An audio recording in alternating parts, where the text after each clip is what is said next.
Eagles Entertainment. Eagle Eye in the Sky is fueled by Gatorade, the official sports drink of the Philadelphia Eagles. Anything that move, I don't care who it is. Let's go. Give me everything you got. Play fast, play hard. Let's meet these boys tonight in their house. It's party time. It's party time. There we go. Touchdown! You are listening to the Eagle Eye in the Sky podcast. Now here's your host, Fran Duffy. That's right, another week, and we've got an interesting game to discuss as the Eagle Eye in the Sky podcast, fueled by Gatorade, continues. I'm Fran Duffy, and as always, I think we've got a great show for you here on episode number 356. At the top of today's show, we've got Chalk Talk, where I chat with Greg Cosell from NFL Films to discuss the Eagles' Week 2 loss against the San Francisco 49ers and begin to turn the page to next Monday's pivotal NFC East matchup against the Dallas Cowboys in prime time. We've got a ton to get to, so let's quickly set the table for the rest of the week. Make sure you go check out, number one, our Apple Podcast page. Leave us a rating. Leave us a review. If you've got a question, we'll answer it. We've got a question from one of you at home today that we will answer. If you've got another one, jump on. I mean, we've got a couple games here under our belt in this Eagles season. If you've got a question about this team, about this roster, about this scheme, make sure you go leave it in our Apple Podcast page, and we will answer it here in an upcoming show. And appreciate everybody that throws us your support. And make sure, if you like what you're listening to, make sure you subscribe, and you can get the episodes sent right to your phone or your mobile device on a weekly basis. That said, make sure you also check out some more of my analysis. I wrote about the trench play on Sunday, both on the offensive side and the defensive side for our post-snap read. You can go check that out on PhiladelphiaEagles.com and the Eagles mobile app. And then you can also watch all of these plays that we're breaking down over on the All 22 review, which can also be found over on the PhiladelphiaEagles.com, the Eagles mobile app, as well as on the Eagles YouTube page. So go check out the All 22 review. You can see some of the game film, some of the All 22 that I was able to break down of this loss against the 49ers. Also, make sure you go subscribe to the Journey of the Draft podcast, breaking down, look, it looks like right now, Eagles potentially 3 first-round picks for next year, is at least 2. It's going to be a big draft. Make sure you go and know everything you need to know about this draft class. A lot of really interesting talent on both sides of the football in the 2022 NFL Draft. That being said, let's now transition into this week's breakdown with Greg Cosell. It's time for Chalk Talk. Let's get down to business. It's time for Chalk Talk. All right, well, time to talk some Eagles here as I welcome in NFL Film senior producer Greg Cosell. Greg, we are now just over 24 hours away from watching the Eagles fall in the home opener to the San Francisco 49ers in Week 2. Overall thoughts after watching the tape earlier today? I guess we'll start with the Eagles offense. You know, coming away, a lot of missed opportunities for certain, but interested to get your thoughts just overall, big picture, walking away from that tape. Yeah, you know, to me, it was kind of an odd game, particularly coming off last week's game, when everything seemed so clean. And I think much of that had to do with, maybe it was the opponent, but I thought a lot had to do with the play calling. I think what we saw last week against Atlanta was very early in the game, we saw a lot of almost no read throws, one read throws. This game just felt different. And as I was watching, I kept trying to get a feel for what the pass game is. I mean, obviously the game didn't start out great when they started with a wham play and the D tackle just blew up Dallas Goedert and you know, stopped Sanders for a 2-yard gain. And they came back to a wham trap, I think, a couple of plays later. Right. It didn't work either. But this game just, to me, and I guess maybe just from watching tape for so long, I didn't feel like there was any kind of rhythmic feel to the offense. And when I feel that way, it's hard for me to pinpoint, Fran, one play or two plays, and I'm sure fans can say, oh, if Jalen Reagor just didn't step out of bounds. Oh, if we scored down in the red zone when we got down there after the Watkins play, everything would have been fine. And by the way, those things all could be true. But that doesn't take away from the fact that I just didn't feel that there was any flow offensively. I never got a sense of, oh, wow, this offense is looking, you know, pretty good. I'm really getting a good sense of what's going on here. I just didn't feel that way watching it.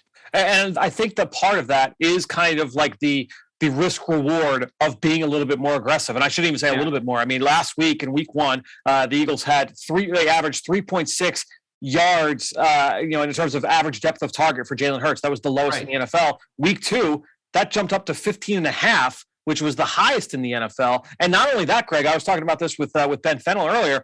that number could have been even higher, because you think about all the routes that they called in the second half that had receivers going way downfield, that if Jalen Hurts had thrown it instead of taking off and scrambling, like that number, that 15.5 could be even higher. Now, some of that is by design, because they're, I think that they're in that situation, they're happy with Jalen Hurts taking off and scrambling, 20 yards for a first down, 12 yards for a first down. But I do think that that's part of it, is that, when you aren't able to hit on as many of those shots, clearly they were very aggressive, whether they liked the matchups with the corners or whatever, the schematics of their zone coverage there on the back end for San Francisco, whatever it was, they liked those matchups. They wanted to be aggressive and go for it. And they just weren't able to hit on them enough to be able to make San Francisco pay. Yeah, and I thought that on the first series when they went with that shot play, that play action boot out of 11 with the reduced split formation, and they had Smith on the deep over route, and he got on top of Tart. The play I'm speaking about. I mean, that's a throw you got to make. I mean, that ball was underthrown by so much that he didn't even give Smith a chance to make a catch. And a little bit late too, right? I mean, if he when he's rolling to his right, if he's cocking back to throw that before he hits the hash, that ball's got enough mustard on it that he's going to hit Smith in stride. Smith's got the safety over the top, but since he waited a little bit longer, now all of a sudden that's a little bit more of a difficult throw. He's a little bit further downfield. It's a little bit more across his body. He's got to put more on it, and now he ends up pushing it a little bit, and it falls a little bit short. Yeah, which he clearly did, because when you see the way in which he threw the ball, he pushed that quite a bit. But I don't have, and again, I hate speaking like this, like I'm smarter than coaches, because I'm not. But I was about to say, I don't have any problem with a play call and being aggressive. I mean, It's a shot play. Obviously, when you go with a shot play on your first possession, Fran, as you well know, that's game plan. That's not random. They believed, based on their film study, that would happen. And it did happen. And I think you got to make that throw. Now, I'm not saying it's an easy throw. It's not like the openers the week before where he's throwing no-read bubble screens to Quez Watkins. But still, that's a throw you have to make. And maybe that'll happen down the road. But after that, I just felt like it was kind of an odd offensive game. Hey, I had no problem with the play call on the Watkins play either, where he hit him for 91 yards. Yeah, that was great. That was a great throw. It was an aggressive play call. I don't think any of us have issues with aggressive play calls. Obviously, you can't just do that all the time, but they didn't. And even the Rager one, where he just, he's got out of bounds. No question. I mean, those are fine. I mean, you want to be aggressive, particularly when you've got speed at your receiver. I mean, look, they got Watkins, Smith, and Rager. They have a lot of speed on the perimeter. You want to attack, particularly a defense that was very questionable at the corner position, starting a rookie and Josh Norman, who, look, the league told you what Josh Norman is. He was on the street until a week ago. Yeah. So that we don't have to interpret that, Fran. The league told us that. So, I don't have a problem with you trying to take some shots, but, the thing about taking shots is you have to hit one or two. You have to. Otherwise, they're just long incompletions. Right. They clearly were trying to go for some of those big explosive plays, just couldn't put the nail in the coffin, couldn't finish on a number of them, and for some different reasons. You mentioned the Jalen Rager play where he steps out of bounds. Otherwise, that's a picture-perfect play. If Jalen Hurts gets the ball out a little bit earlier on the Devontae play early, there was the sack fumble. That was a nice play where he had Hurts over the middle for a nice chunk, if he had pulled the trigger there, right? So I know. Yep. Yeah, I looked at – I know the play you're speaking about, and I looked at that many times. I'm not sure he could have made that throw within the timing of it. I think that would have been a really high level quarterbacking. And it's no knock on Jalen Hurts, but he's only in his 6th NFL star. I mean, that's a Tom Brady kind of play to me. And maybe you felt differently, but I looked at that play 10 times thinking, should he have thrown that? Did he have time to throw it? And I came away thinking he didn't really. Yeah, I think it was just a handful of plays where it's like, all right, like if this goes different, then maybe you feel a little bit differently overall about the game and about the outcome, and certainly would have affected the outcome. I mean, that Jalen Rager possession, that's 7 points that come off the board, and then it's a blocked field goal immediately after that. I mean, that's a 7-point swing, and it was a 7-point game. So I think when you're overall looking at, and obviously, look, it changes the outcome. But when you talk about momentum and the Eagles, clearly had some momentum early in this game. It was in their favor, and just watching it live, you could just feel the air being let out of the balloon slowly and slowly and slowly. And by the time you got late second quarter, San Francisco gets into the end zone after that long drive, and now all of a sudden it feels like it's an uphill battle from that point on. But yeah. Go ahead. And I think that Rager play is a good learning play for a second-year receiver because, he just ran to the sideline. And you can't do that when you're running a vertical route, because he basically took himself to the sideline. And by the way, I thought he did that a couple of times a year ago. So that's something they need to continue to work on with him. But your point is correct, because the 49ers went 3 and out on the first 3 possessions. Jimmy Garoppolo was not sharp at all through those first 3 possessions. He missed a number of routine throws. Yep. Routine throws. The reality is in the NFL, and this is the reality, and it's not me saying it. I've spoken to quarterbacks who say it, so I don't want people to think, you didn't play quarterback in the NFL. What do you know? I've studied it. I think I know a decent amount, but this is coming from quarterbacks who say, when you're clean in the pocket and your receiver is open, those have to be routine throws. Garoppolo missed, I think, 3 of those on the first 3 or 4 possessions. And, those are throws he has to make. Yep. One thing I do like from the Rager play, just watching him over the course of his young career so far, one of the things that we've seen when he's dealt with contact mid-route, as he has not always been able to finish the play. Maybe he's looking for a flag, or he's pulling up late through contact. I like that he was able to fight through contact and finish. Get over the top and make the catch over the shoulder. You just got the awareness, and it starts from the release, as you mentioned. You got to make sure you hold that red line, give yourself more room to work outside towards the sideline. But certainly a teaching moment there for Jalen Rager. Just with the rest of the offense in general too, it's interesting. We talk about the difference from week 1 to week 2, but it's still like looking at the numbers in terms of where they rank right now in the NFL, and kind of getting a sense of the identity of this offense. Eagles right now, second highest in terms of RPO percentage, second highest right now in terms of screen percentage. We're still seeing a lot of those defined plays in the offense where they were able to get some chunks, but you want to be able to see some more of those explosives start to connect. But that'll be something certainly to watch. I think because it was a home game, people are going to act like this is a big problem. And we don't know what's a problem or not a problem, or what's good, not bad. But I don't view this game necessarily as an, oh my God game. Right. Don't forget, you also have a rookie head coach, and you only have a second-year play caller. Steichen isn't. This is only Shane Steichen. Yeah. Right. Yep. Yeah. So and again, I'm not saying I'm smarter than they are. Just looking at it logically, they're probably going through a learning curve as well. Don't forget, a lot of these players did not play together in the preseason. A game is different than practice, no matter how many times you practice against an opposing team, as the Eagles did twice with the Jets and the Patriots. That's not the same as playing a game and getting a feel for a flow of a game. So I think I think everybody's learning. And, I don't think this is any reason to think, oh my God, there's big problems here. It was one of those games where I just sensed they never quite got into a flow. And when the 49ers had that really lengthy, 2 things. I think the Rager stepping out of bounds, took the bubble out a little bit. And also obviously the not scoring when they got down to the 1 yard line, that changes everything. No question. And down there, it just comes down to, execution and getting some movement off the line of scrimmage. A couple of plays that just got blown up. Speaking of, one of those plays was the Brandon Brooks injury. So I want to get your thoughts as well on the rookie second-round pick, Landon Dickerson. What did you think overall of his performance?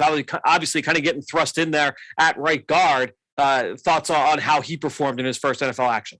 Yeah, I thought in the run game, I thought he had some really good snaps. I thought he showed point of attack strength, functional mobility, working to the second level. I thought he did a nice job in that area. I thought he had a few issues in pass pro, which is to be expected.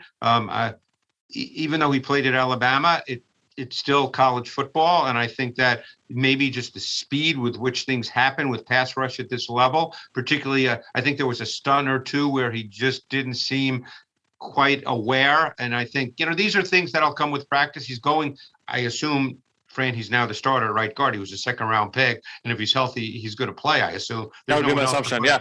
Yeah. But I thought in the run game, I thought he had some good snaps, and he just needs some work in pass pro.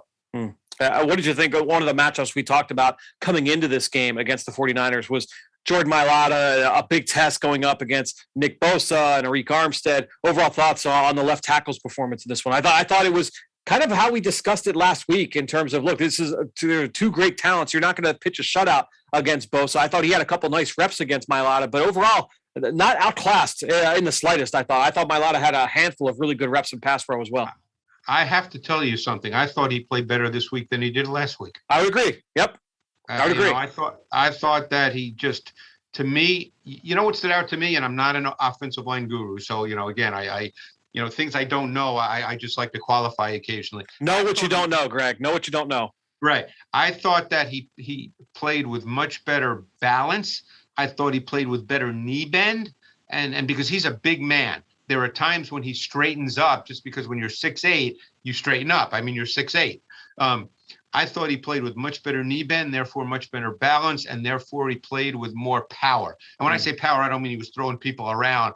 It just means that he doesn't get moved. Because no matter how big you are, if you stand up too straight, you're going to get moved in this league. And I just thought he pass protected better than he did a week ago. I thought it was a positive. I thought it was a really good example of something I believe we've talked about a couple of times here on the show, just over the course of talking about Mailata during his development. And I go back to last summer, training camp of 2020, obviously a very strange training camp from a big picture standpoint. But, one of the issues you still saw from Jordan as he was still getting accustomed to playing the sport was that in pass protection, as athletic as he is, he's got outstanding physical traits. His feet are outstanding, his length, all that. When he would go to throw his hands at a defensive lineman in his pass set, his feet would tend to stop. And so if if you've got great feet and you stop those feet, all of a sudden your feet don't look so great. And now you give up the edge, you give up a soft corner. I feel like that's one of the things that has really improved with him over the last 18 months, 16 months, whatever, sample you want to throw on it, is that, and I thought Bosa, you saw a great example, because Bosa, he's one of those rushers that anytime he throws his hands, he is always gaining ground. Well, Jordan was getting that ground with him. He was not giving up any extra space to Bosa running the arc. And I think that was a really good example of how far he's come in that area. And you know what? Having light feet and being a good athlete is not the same thing as having a really good coordination and connection between your upper and lower body in a technique-based deal. Pass pro, it's great. Look, we all watch college players, and I don't know if you know who Mike Giddings is, but he talks about blue players, meaning really high level players at different positions. You can have blue feet, as it were, as a left tackle or as a tackle, and that's great. And coaches love that because there's not 100 guys with blue feet. But if there's a disconnect between your upper body and lower body, no matter how blue your feet are and how light your feet are, you know what? You're going to have issues in pass protection. Yep. It's the difference between being fast and playing fast. We talk about it with every single position. And I think that when you see the light go on, like we've seen with Jordan over the last year and change, that's what it looks like. You're seeing a guy make that development. And now all of a sudden he's playing with more confidence. He's playing with better body control, all the things that you talked about earlier. And I think that this was a really good, and again, it was not a perfect game for Jordan. There were plays where he did, he gave up a speed to power rush and he got rocked back. But I thought we saw recovery. We saw confidence and competitiveness. We saw all of those things from Jordan Mailata in this game. So I thought that was a really good sign for certain. Let's go over the defensive side. Greg, at the end of the day, they gave up 17 points against one of the better offensive schemes in the NFL, a team that put up over 40 points a week ago against the Detroit Lions. You got to feel pretty good overall walking away from the defense. I know it was one of the last tapes you watched here today on Monday, being so closely removed from watching the film. Overall thoughts watching that side of the ball? Well, first I'll give you a couple of thoughts about just the Eagles defense as a whole. Yeah. If I could. I mean, they are a zone coverage defense. Yep. They have played the lowest percentage of cover one through 2 games of any team in the NFL. This is a zone coverage based defense. They play a lot of split safety. That's predominant. We know what their profile is defensively. I just mentioned one thing, zone coverage with split safety predominant and 4-man D-line pass rush. They're among the lowest splits percentage defenses in the NFL. So we know what their profile is, and they stayed with their profile. Now, your point is correct. They didn't give up a lot of points. They gave up 2 long drives. The only thing I'll say is we don't know how the 49ers would have played if it was demanded that they had to score 30 points. Because I thought, and again, not that we want to spend a lot of time on the Niners, but I think it does reflect the game. I think the Niners played very conservatively, knowing that the game was playing the way it was it was being played. So therefore, there were a lot of short throws. I mean, Juszczyk, the fullback, he normally plays a lot, but he played about 60% of the snaps. I mean, that's an awful lot of snaps for a fullback. Normally, he's more in the 40% range. They did not play many snaps with three wide receivers. So, I thought the Eagles overall did a really good job against the run game, given the fact that they play so much with split safeties. So I thought their front four and front two, it's really their front five, because in base they really line up in a 5-man front with the Sam backer, either Avery or Johnson, on the ball. And then they play with 2 stacked backers. But I thought that group did a really good job. Yeah. To me, I think it's really interesting, Greg. And this is, when you have a defense like this, like the Eagles have, and we've talked about last week, we talked about what the identity seems to be, right? And it's that proverbial, the old bend but don't break, right? We're going to make you earn every inch. We're going to try and make you say you're going to move the ball incrementally down the field, matriculate the football, right? And so the Eagles start off in this game defensively with 4 3-and-outs, right? And as an offense, that's obviously very frustrating, and it can get you to say, all right, maybe we need to push the ball a little bit. Maybe we need to be a little bit more aggressive. The Eagles haven't forced a turnover yet, but it's like, we're going to make you make a mistake first. We're going to lean into that. You have to stay patient as an offense and stay disciplined as an offense when you go up against a defense like that. And I think that Kyle Shanahan, if nothing else, he is willing to stay disciplined and stay to his core beliefs. So you know what? We're going to run the football. We're going to move the ball incrementally down the football field. And, if those X plays come, it's going to be based off yards after catch. It's still a small sample size, Greg, but I think it's telling that through 2 games, the Eagles have only had 3 passes attempted against them that have traveled more than 15 yards downfield. Yeah. 3 passes in 2 games. That's insane. Not 3 completed, 3 attempted. Right. And I think that speaks to the kind of coverage they are playing. And look, we're talking about the opponents that they're playing too, and that's why it's still a small sample. But I do think it's interesting that that's the way that they're trying to force the offenses to be able to attack them. No question. And while I agree with everything you said, I would just add that the 3 and the 0 allowed Kyle to be able to continue to do that. Now, I'm not saying, first of all, I don't think they're a just toss it down the field offense anyway.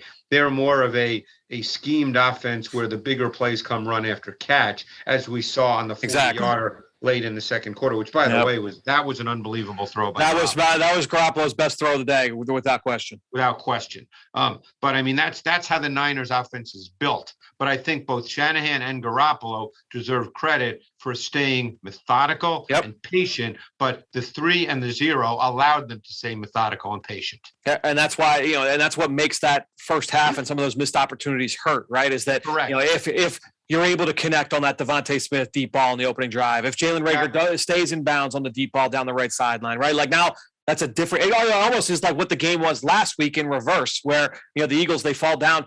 You give up those 2 early field goals, but hey, we're still in this. It's not. We don't need to freak out. We don't need to panic. To quote Will Ferrell from Old School, we got to keep our composure, right? It's not that. I think it's the same kind of deal here, except it's the inverse, where if the Eagles had hit on some of those big plays early in the game, that might change the outlook. It might change the temperament of Jimmy Garoppolo. Maybe he's trying to press a little bit. Hey, you got Trey Lance breathing down your neck. I need a big play here.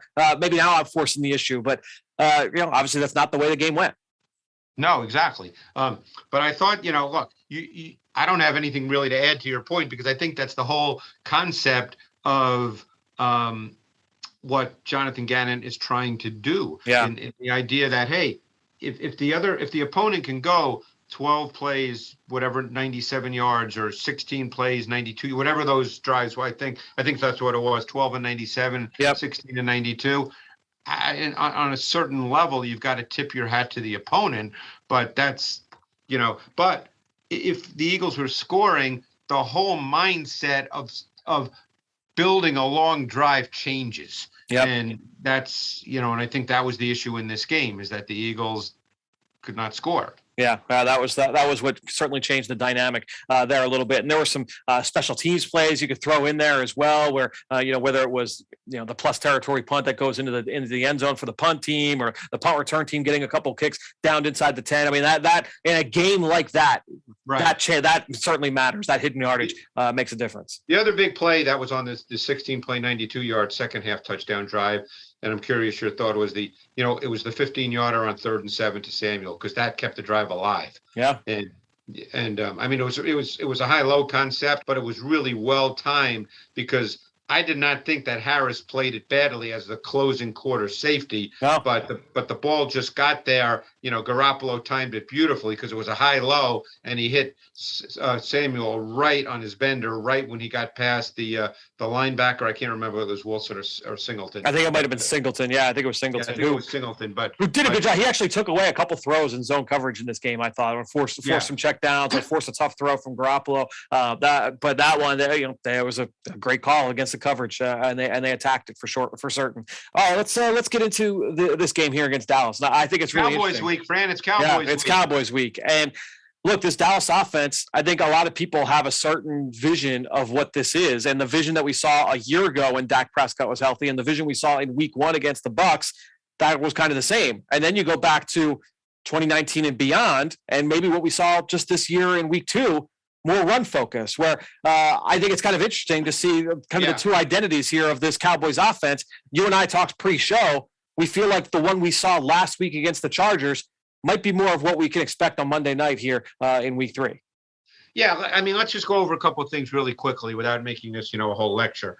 Keep in mind the team they played Week 1, the Bucs. Number one, the Bucs can score a lot of points. Yeah. Number two, the Bucs play a lot of man coverage, cover one, and they pressure.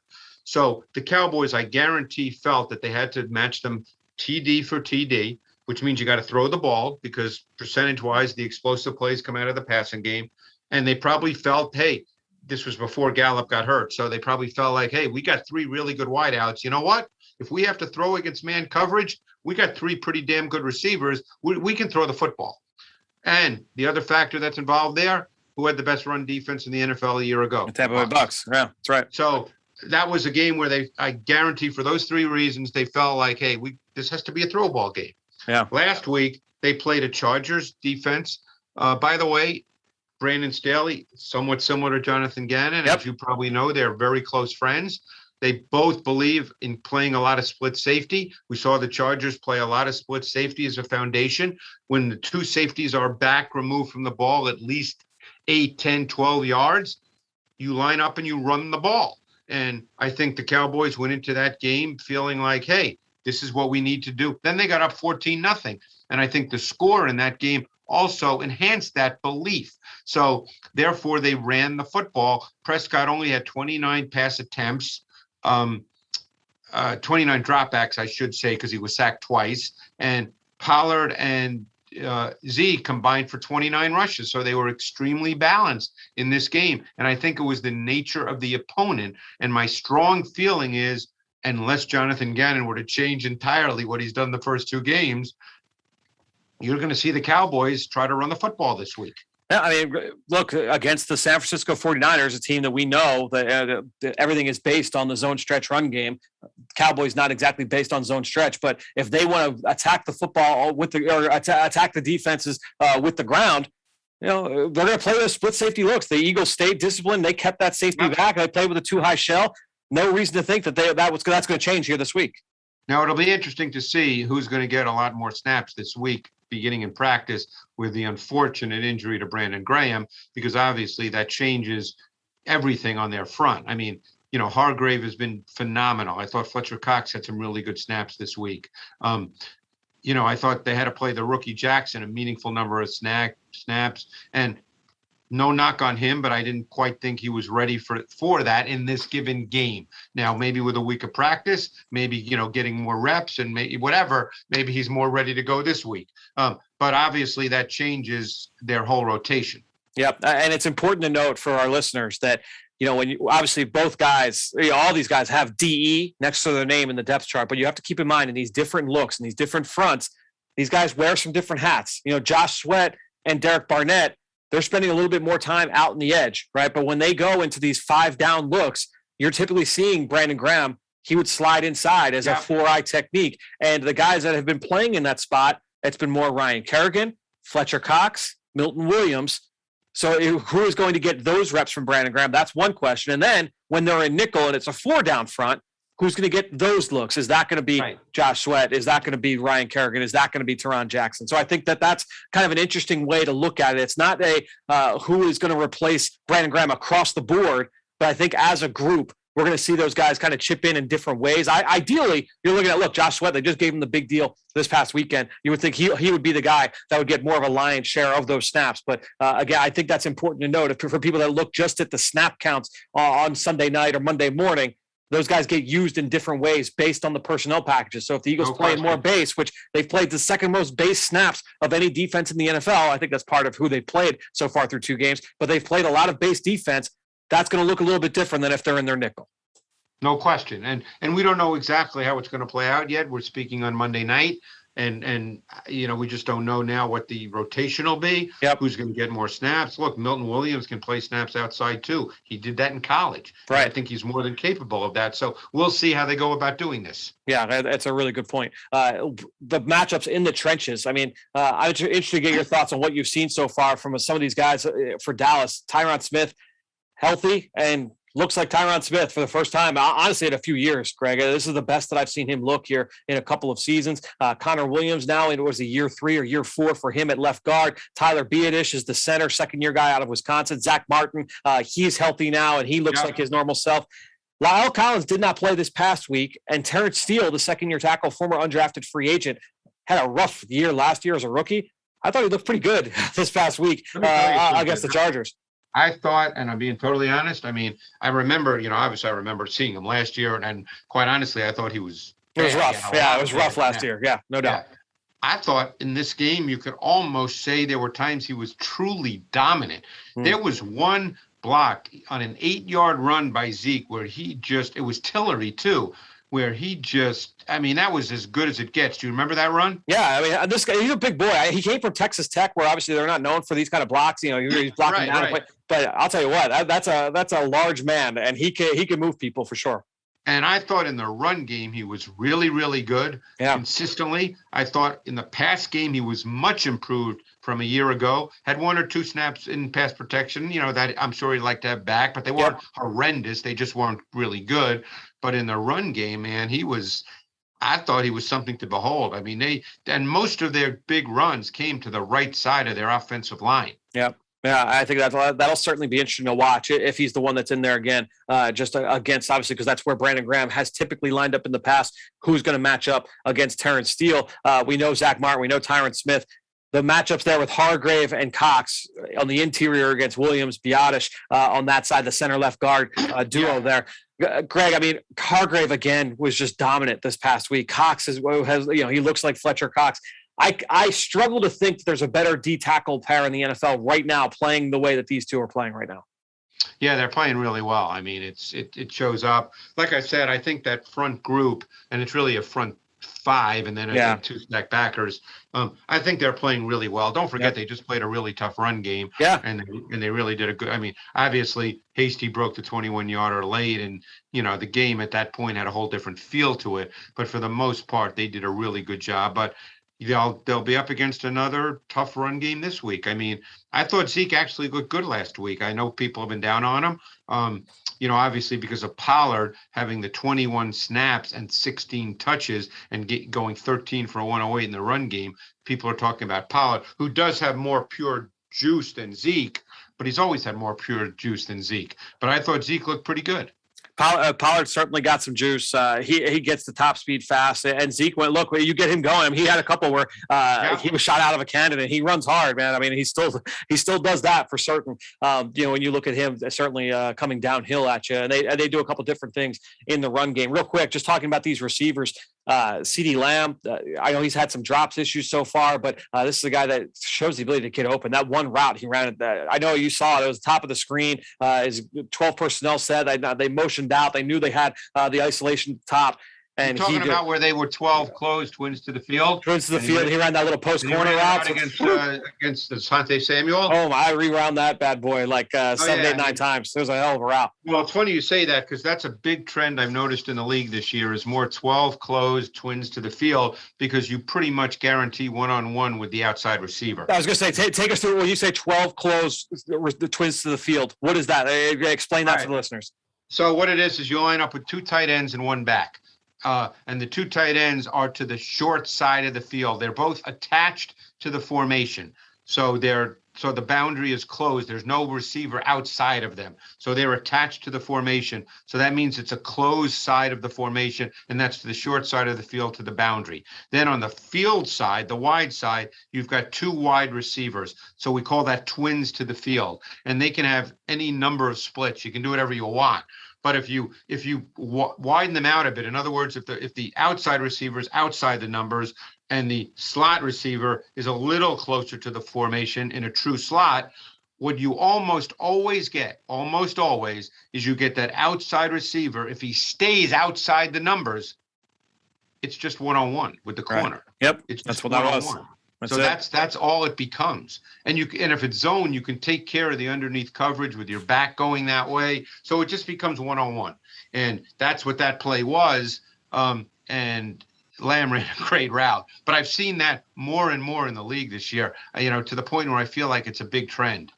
When I look at this offense, just in general, I think when you speak to the scheme, you look at Kellen Moore, he's been there a couple of years now, working with Dak. I think all the different things they do schematically, at the end of the day, the big theme for me is that they work to get Dak as many questions to the test or answers to the test before the snap. They're trying to get him as much information before. So whether that's formation variation, pre-snap motion, you're going to see all the different bunches and shifts. They do a good job with condensed formations, everything to try and get him information. And it's a lot of different things, but I think that's a credit to them. Schematically, they do a lot of really good things, both in pass game and in the run game. And I'll tell you what, they clearly give him a lot of freedom because none of us know what he does at the line of scrimmage. We don't know that. But he does a lot at the line of scrimmage. So they give him freedom. They wouldn't give him the freedom if he couldn't do it. Yeah, so sure. It obviously means that he's well aware, that he understands what he's looking at. So whether he's just changing something to go from one side to the other with the run, or whether he's truly changing plays, we don't know. I love when people think they know, but we don't know. But we know that he talks a lot at the line of scrimmage and does stuff. So he only does it because he can do it. Otherwise, they wouldn't let him do it. That's right. All right, well, let's take a look at this Cowboys defense. And obviously a huge problem for them a year ago, right? I mean, very undisciplined. There was missed tackles left and right, all 3 levels. Just, there's bad energy. You just had bad vibes watching them on film.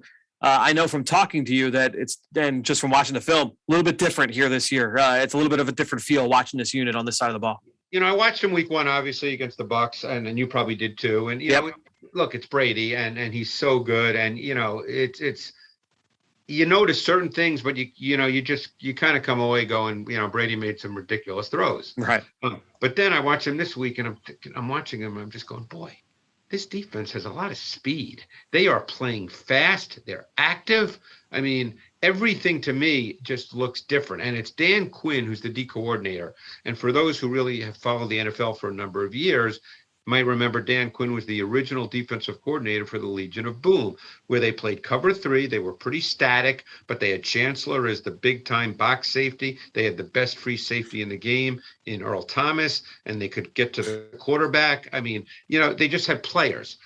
And then, obviously, it didn't work out in Atlanta, where last year the defense was horrible. And I'm sure when he got hired by the Cowboys, I'm sure a lot of Cowboys fans thought, oh, my God, Dan Quinn, he's been terrible. But I got to tell you, Dan Quinn has evolved. Now, this is not the Dan Quinn defense that people might remember. I mean, their profile is totally different. I mean, this team plays a ton of cover 1, which is man. They play cover 4 as their predominant zone, not cover 3. They play cover 4. He's far more multiple with his front looks than he has been in his past. They play fast, and they're kind of fun to watch. I mean, no question. And you talk about the speed at all 3 levels. When you look at Micah Parsons, obviously, look, he made the move now to defensive end. No DeMarcus Lawrence. He's their best player on defense. That is a big loss for them, no question. But they moved Micah Parsons from linebacker to D end. Didn't look too shabby doing that against, obviously, albeit it was against a backup right tackle this past week against the Chargers. But, I mean, this guy is just so sudden, so explosive. His ability, I mean, you get him a runway, this guy is just a terror. But across the board, I think that this is I agree with you. It's a very fast group. And watching Dan Quinn's defenses, even when they were, like, bad statistically, you still had, like, that identity of it's a fast, aggressive group that flies around to the football. And so, getting some of these guys, some of his guys in KZ playing at free safety, he had a pick in the red zone this week. Keanu Neal, who they've transitioned to linebacker. You talk about Parsons, you get Carlos Watkins on the inside. Odigizua is playing good snaps for them at 3 technique, but you throw in the speed of Randy Gregory and Dorrance Armstrong's kind of flying around out there. And you obviously they've got the other 2 backers who they've got holes in their game, Smith and Van Der Esch, but you have them playing with this kind of energy and they feed off each other. Trevon Diggs is a very emotional player, but a really physical one. He had the great pick on the opening drive this week against the Chargers. I mean, they've got talent. It's a matter of now that they're playing hard and they're playing fast. And they basically play as their base. They play big nickel with J-Ron Curse. He is all over the field, Greg. J-Ron Curse. I know. I was going to say it's a great role for him because obviously he came into the league from Clemson, big time player in college, but he's 6'4", 220-ish. There wasn't really a spot for him. He's not really a true safety. He's not a back end player. I guess some might have thought he could transition to a linebacker and be a true linebacker, but that didn't happen. So now he's basically, he plays kind of a hybrid safety linebacker role because they don't really play a base 4-3. They play big nickel. Curse is that guy. And he matches up to tight ends, and he's been doing a pretty good job. I was watching it with Ben earlier today, and it was just like, there's 27 again. Oh, there he is in coverage. Watch him as a blitzer. Watch him come downhill against the run. Here he is in depth. Oh, there he is in the red zone. It seemed like he was just all over the field. That's a good pickup for them. And again, it's just kind of guys that fit that identity of what Dan Quinn is looking for. And are they going to finish the league, they finish the season as a top 5, top 8 defense in the league? Probably not. But I think this is a group that's going to be feisty for sure. It's a fast, fun group to study. I think, obviously they'll keep looking to improve at corner. I mean, they did draft the kid from Kentucky, the former LSU recruit, Kelvin Joseph. Yep. Certainly, he had first-round ability. I know he had some issues. I guess, is he injured or on COVID? Whatever he is, he's not available right now. I don't know how they see him going forward. I mean, he certainly has the ability to be an NFL starter because if he can reach that level, both mentally and physically, then they'll have 2 really good outside corners, too, in Joseph and Diggs. Yeah, as you mentioned, a lot of man coverage, but they're still playing a decent amount of cover 4. That's their go-to zone concept. So the Eagles will have to have some of those man beaters and some of those quarters beaters ready and dialed up, which honestly, that's kind of what they saw this past week. We talked about the 49ers a week ago, how they were primarily cover 3 in week 1.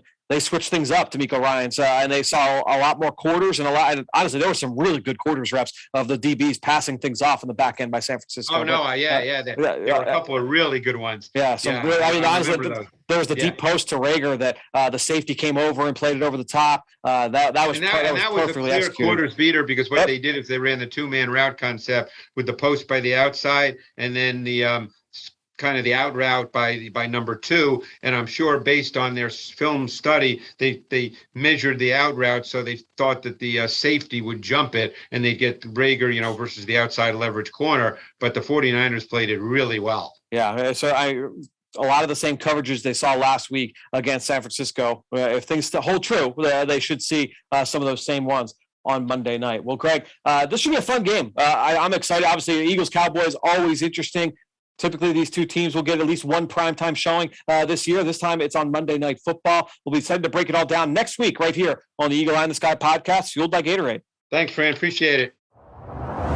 The Philadelphia Eagles, a new era, introduced the Fly Collection, an elevated, boldly branded apparel capsule with streetwear appeal that's different from your standard Eagles fan gear. The collection sees bold new graphic expressions of the Eagles brand on apparel essentials like hoodies, t-shirts, jackets, and headwear. The designs are kept simple, mixing fresh, modern branding alongside bold punches of color, available exclusively at all Philadelphia Eagles Pro Shop locations and the team's official online store. Learn more and view the entire capsule at philadelphiaeagles.com/fly. Now it's time to hear from you, the fans, in the Draft Mailbag.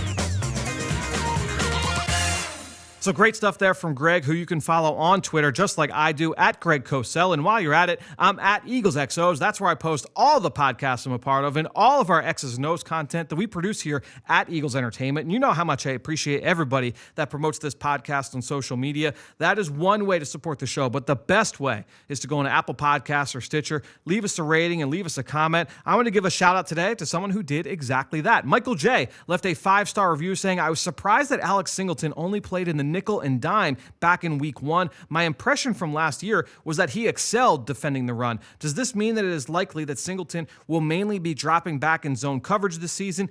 What do you think of this? So, Michael, it's a good question. And I think when you look at Singleton's best traits, number one, his ability to find the football. He's got outstanding range and coverage ability. People, look at him and say, oh, he's not a great athlete. I think he moves plenty fine in space. He's not a guy that you love in man-to-man coverage. He's not a great man-to-man player, but he's got plenty of range. And so when you drop him back in zone coverage and ask him to rally to the football, he could do that well. There was a play in this game where I thought that he helped create an incompletion on 3rd down by Jimmy Garoppolo in the first quarter where, he stepped up against the play action fake, then got great depth in zone coverage, made that a little bit of a tougher throw. Garoppolo had to layer that throw over Singleton, and he ended up airmailing it. Nearly was an interception by Anthony Harris. And I think that's an example of the range that Singleton has. And we see that against the screen as well. I think when it comes to the rotation of these Eagles linebackers, and by the way, we did see Singleton in the base defense in week 2, so you're seeing some shuffling around of the pieces there. But I think ultimately when you look at these linebackers right now, number one, they're still figuring out what are the best pairings, and we've seen that all through training camp. We talked about it all the time, how it was a daily rotation of who was working with the ones in this group versus that group, in nickel, in bigger nickel, in base, with all the different packages that they've got. And I think when you look around the league, there have been a handful of teams, one off the top of my head, the Baltimore Ravens, where they have, when they're in nickel, the linebackers look one way. When they're in base, it's 2 or 3 different names that come in and play in their base package. And I think that's the way that the Eagles are attacking this right now. And so we're seeing all the different linebacker combinations. We talked about that earlier with Greg. We talked about it last week after the Atlanta game as well. We'll see if that continues through the rest of the season, or if they kind of settle in and say, all right, this is going to be what our group is. These are our top 2 or 3 names to watch here at the linebacker position. So it's a good question. Appreciate you asking that. And thanks so much for the support, not only of this show, but all of our podcasts here with Eagles Entertainment. That being said, I think that'll do it. Another show in the books here on the Eagle Eye in the Sky podcast, fueled by Gatorade, for everybody here at the NovaCare Complex. I am Fran Duffy. We'll talk to you later this week.